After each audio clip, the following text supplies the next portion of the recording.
Alright, with practice and mental preparation, this tutorial will teach you how to flare.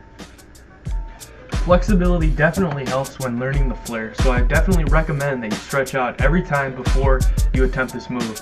Now you don't have to be super flexible or be able to do the splits or anything, because I've seen people who aren't that flexible that have successfully mastered this move, but it definitely helps to have some good flexibility, so stretch it out before you attempt every time.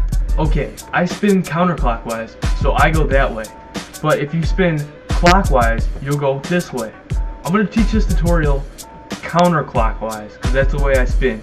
So for clockwise spinning people, if I say kick your right leg, I mean kick your left leg because you're going to be going the other way. It's not too hard to figure out. You should be alright. Okay, step 1. You're going to want to get used to the sweeping motion of the flare. Now this could be the most difficult part for some people, is getting the sweeping down. So I recommend you start slow and really observe what I'm doing and what other people in other videos do.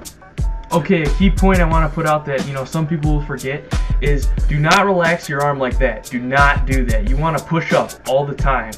This will give you better height on your flare and provide you with better control. This is also what I mean by keeping your arm tight. Keep it out. Push down.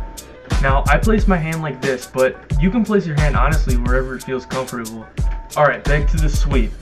You want to sweep. You don't want to jump into the flare, especially for beginners. You want to sweep. Okay, here it is in slow motion, the sweep. Notice how my left leg sweeps and my left arm stays tight and pushed down. Alright, now after getting comfortable with sweeping, you're probably going to want to move on to the next step. Now for this step, you're going to want to kick with your other leg other than your sweeping leg. So you're going to want to sweep in and kick with your other leg. Sweep, kick. Now when I say kick, I don't mean a bend your leg and kick, I mean a whole leg plus hip kick. It's like you're pushing up towards the sky. Okay, now sweep in and kick up. Also remember to keep your arms tight like I said earlier when you're doing this too, okay? Okay, now I put this red band on my right leg just to help me distinguish which one is my right leg and which one is my left. And just as a reminder, I'm spinning counterclockwise. Okay, next step after the first kick is you're going to want to kick the sweeping leg in the same motion, as so. Alright, now let's take that in slow motion. Hand down, keep it tight, sweep, kick up with your first leg, put your other hand down, and then kick up with your sweeping leg. As a reminder, when you put your other arm down, remember to keep it pushed out and tight as well. Now remember, keep everything tight, keep pushing down with your arms, and kick with your legs.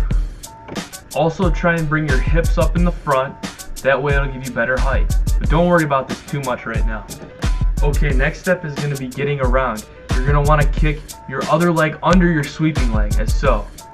Okay, I'm always pushing down with my arms and kicking, but when I'm coming around, I'm especially going to push down with my right arm to get my leg high enough up so I can sweep it under. This might take a while to get down, so for beginners it's probably going to look something like this, but it's still good. So keep working on it and think about pushing down, because it'll eventually get to the height where it looks like this. Okay, once again, push down with your arms, kick up, in, and really push down with your right arm. Or if you're going clockwise, your left arm.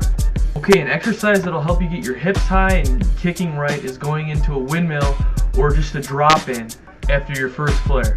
Now if you're here, you're pretty far already, okay? You're getting it down pretty well. Now a good exercise would be doing flare to windmill one time and then trying to attempt doing continuous flares the next time and repeat over and over again.